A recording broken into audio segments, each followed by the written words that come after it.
presentasi hari ini.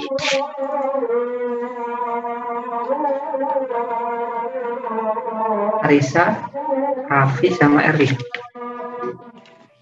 Iya, Pak. Mempersingkat waktu silahkan dipresentasikan.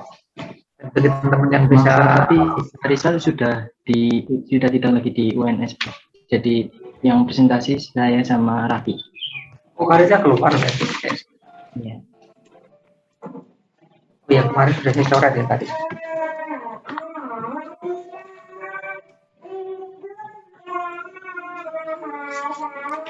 Izin untuk share screen, Pak. Iya, silakan. Yang lain yang bisa on kamera silakan on kamera.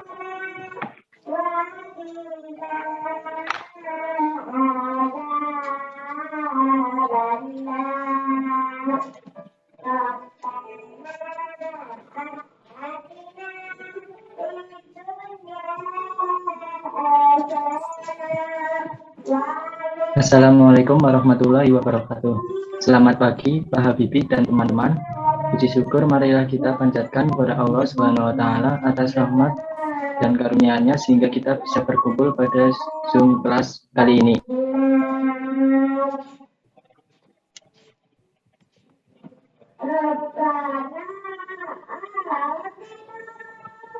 Waktu, adapun topik yang akan kami bahas pada presentasi kali ini yaitu variasi pemahaman dan pengamalan agama serta pribusasi Al-Quran. Sebelumnya izinkan saya memperkenalkan diri. Saya Erwin Agil Rahmat, NIM I0321040. Dan teman saya saya Muhammad Rasul Nuriman dengan NIM I0321040. Baik, selanjutnya langsung saja masuk pada materi yang akan kita presentasikan. Silakan Raffi. Baik, terima kasih Mas Erwin. Mungkin lanjut saja. Ini mind map-nya.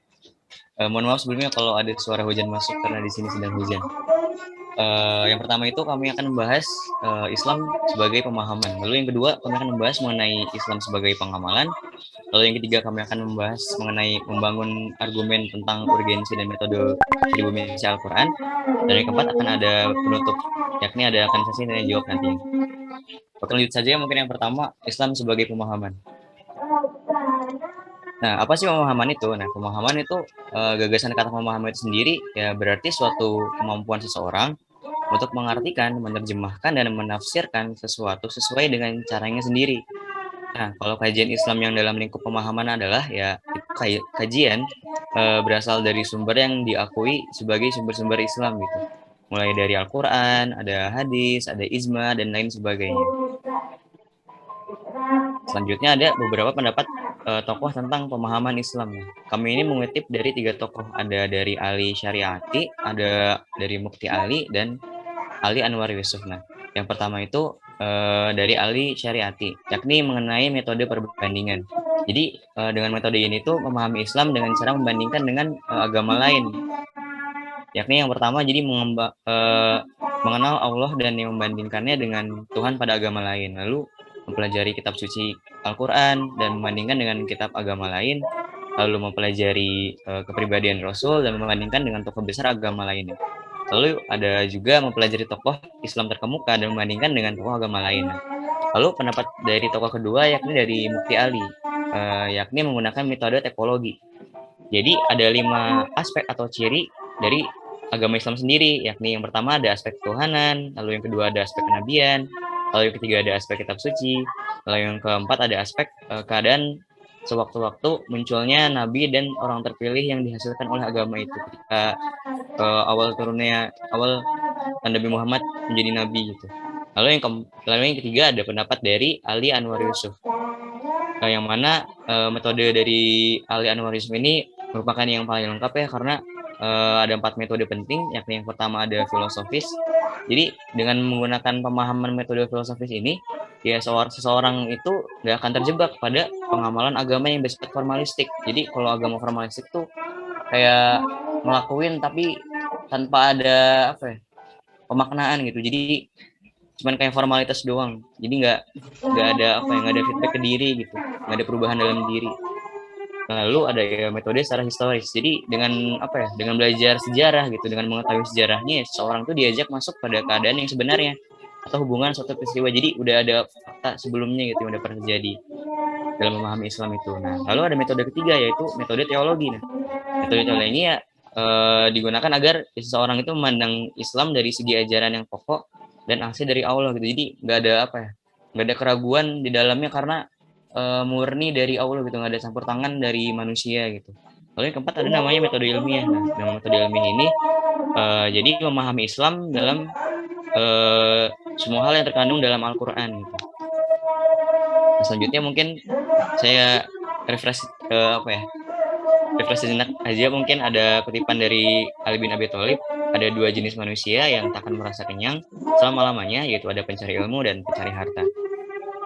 Oke, mungkin lanjut saja ke pembahasan yang kedua.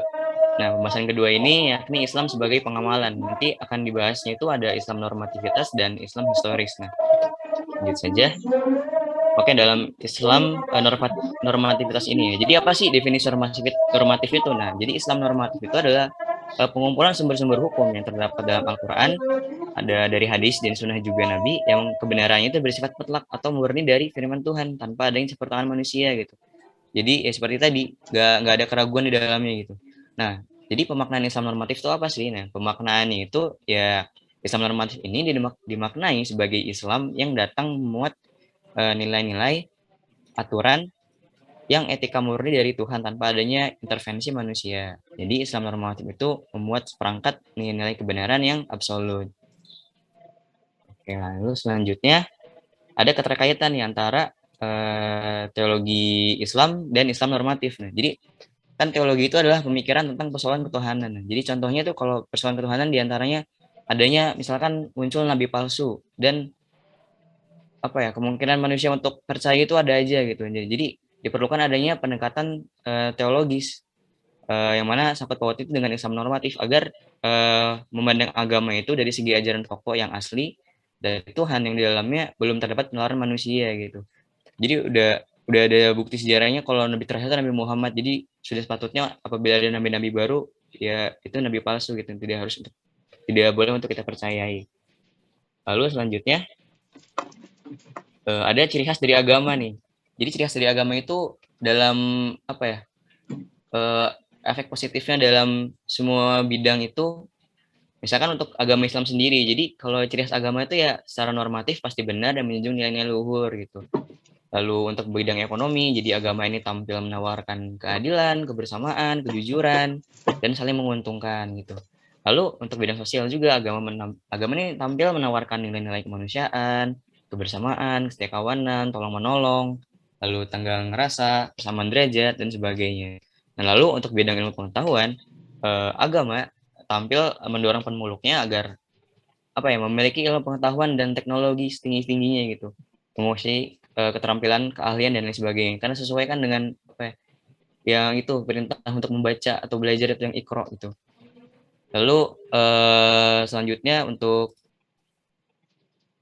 bidang kesehatan sendiri ya agama tampil mendorong pemuluknya untuk menjaga keseimbangan. Nah, keseimbangannya di sini keseimbangan apa sih? Nah, jadi keseimbangan menjaga kesehatan, lalu kebersihan, lalu dianjurkan untuk senantiasa wudhu, mandi secara rutin agar tidak terserang penyakit. Karena kan ada istilahnya tuh lebih baik mencegah daripada mengobati gitu. Nah, lalu untuk bidang lainnya seperti lingkungan hidup, kebudayaan, politik dan sebagainya itu ya agama itu tampil secara sangat ideal gitu dan yang dibangun berdasarkan adanya dalil-dalil yang terdapat dalam ajaran agama yang bersangkutan. Nah, lalu selanjutnya tadi kan udah ada Islam normatif. Nah, sekarang Islam dari segi historis. Nah, sebenarnya historis itu apa sih? Nah, historis itu kan sebuah peristiwa yang benar-benar terjadi di masa lampau gitu. Jadi Islam historis itu merupakan Islam sebagaimana yang dipahami dan dipraktikkan oleh umat Islam yang kemudian lahir peradaban Islam gitu. Sebagai contohnya misalkan apa ya keterlibatan peristiwa apa ya turunnya suatu ayat gitu. Ya mungkin salah satunya tadi yang Al-Isra tadi yang untuk perintah apa namanya membaca gitu. Jadi agar mau menjadikan peradaban Islam tuh lebih apa ya lebih apa ya menganggap kalau ilmu itu penting, jadi pentingnya untuk belajar membaca gitu. Lalu selanjutnya ada juga Islam dalam sisi historis dan pentingnya bagi masyarakat nih. Nah, jadi Islam kalau lihat sisi historis kan yang tampil di masyarakat tuh tampil sebagai disiplin ilmu atau keislaman gitu. Nah, jadi Islam historis atau Islam sebagai produk sejarah adalah Islam yang dipahami dan Islam yang dipraktikkan kaum muslimin di seluruh penjuru dunia, mulai dari masa Nabi Muhammad SAW sampai dengan sekarang. Nah, jadi Islam historis ini merupakan unsur kebudayaan yang dihasilkan oleh pemikiran manusia dalam interpretasi atau pemahaman terhadap teks. Maka Islam pada tahap ini terpengaruh bahkan menjadi suatu kebudayaan. Nah, jadi awalnya Islam itu kan hanya sebuah disiplin ilmu atau ilmu keislaman. Nah, makin ke sini akhirnya menjadi sebuah kebudayaan. Nah, melalui pendekatan sejarah ini, ya kita tuh diajak untuk memasuki keadaan yang sebenarnya berkenaan dengan penerapan suatu peristiwa. Jadi, kalau kita ingin memahami agama tuh pasti nggak akan keluar dari konteks sejarahnya. Contohnya kayak misalkan kita ingin memahami ayat kandungan dari Al-Quran. Jadi pasti kita kan akan melihat dari sisi historisnya dulu kenapa ayat ini bisa turun. Oh, ketika zaman itu tuh kondisinya seperti ini, akhirnya ayatnya turun, akhirnya muncul peradaban Islam itu sendiri. Jadi ya intinya nggak bakal, kalau mempelajari agama itu pasti nggak akan terlepas dari sisi historisnya gitu. Ya mungkin ini untuk refresh sejenak, ada kata-kata mutiara dari Habib Nurmagomedov, yakni petarung MMA Islam ya. Jadi ini juga satu idola saya. Jadi ya orang non muslim itu ya ngebaca Al-Quran, mereka juga ngebaca hadis, tapi yang mereka baca itulah dirimu. Maka jadilah cerminan Islam yang baik gitu. Nah, oke, lanjut saja, mungkin kita balik lagi ke mind map-nya. Nah, untuk pembahasan selanjutnya, untuk poin 3 akan dijelaskan oleh rekan saya, Erwin. Silakan, Mas Erwin. Permisi Pak, di sini sedang azan gimana ya Pak?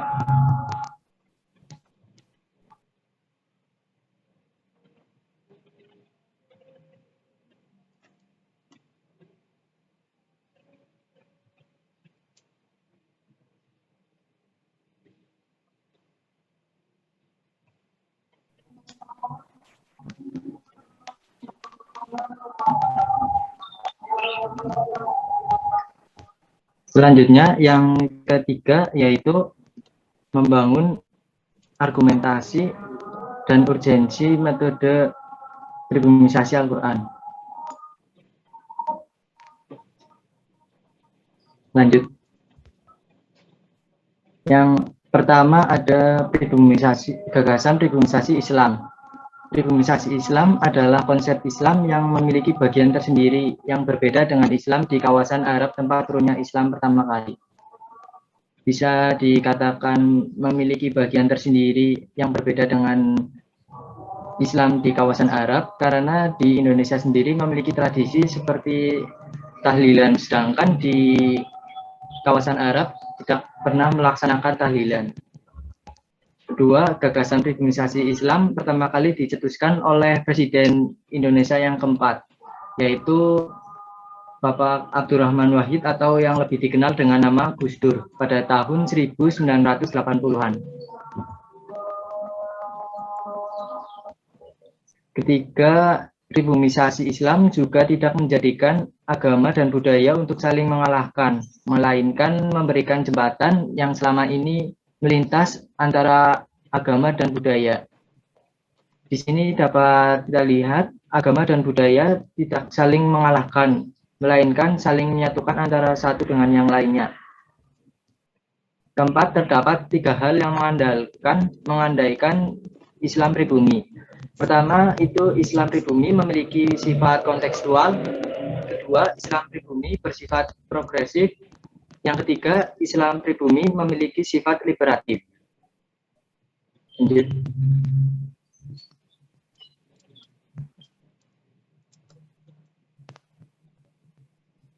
Kedua, yaitu kedudukan Al-Quran.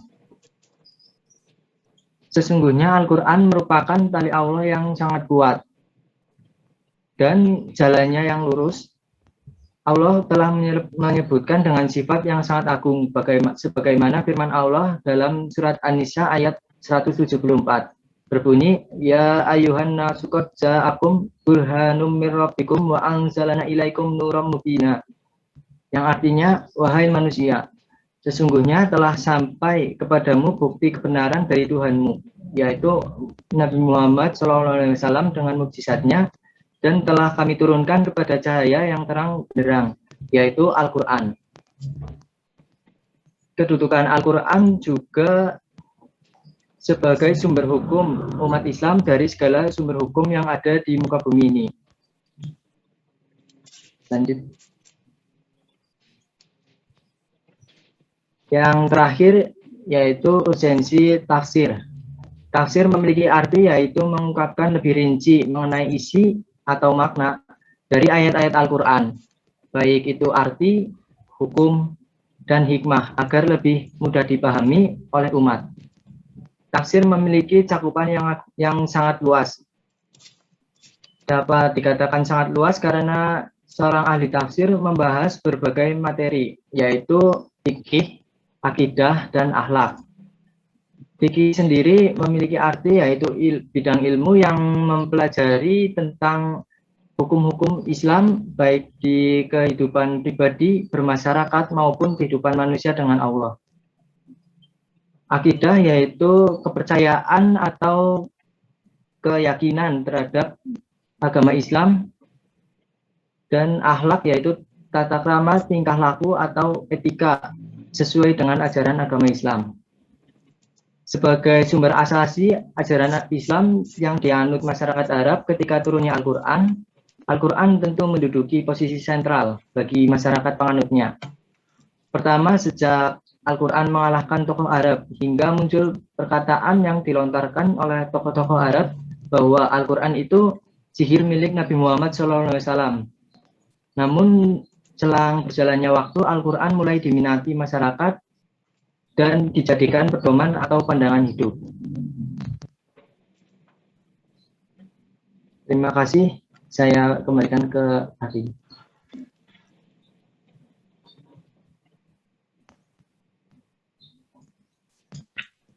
Oke, baik.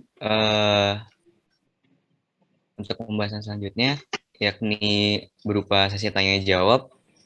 Mungkin untuk teman-teman semua yang mau bertanya boleh kami berdua persilahkan, dan untuk setiap sesinya itu akan ada 2 pertanyaan dulu, lalu akan coba kami jawab, lalu akan buka 2 pertanyaan selanjutnya lagi gitu. Dan untuk teman-teman juga kalau ada yang ingin berpendapat atau ingin membantu menjawab, boleh sekali ya, karena mungkin kompetensi kami berdua kalau bidang agama agak kurang gitu, dan kami paham kalau teman-teman lain mungkin ada yang lebih kompeten, jadi kami persilahkan gitu. Mungkin untuk teknisnya boleh raise hand dulu untuk yang bertanya ataupun yang ingin berpendapat gitu. Ya boleh, Fatin.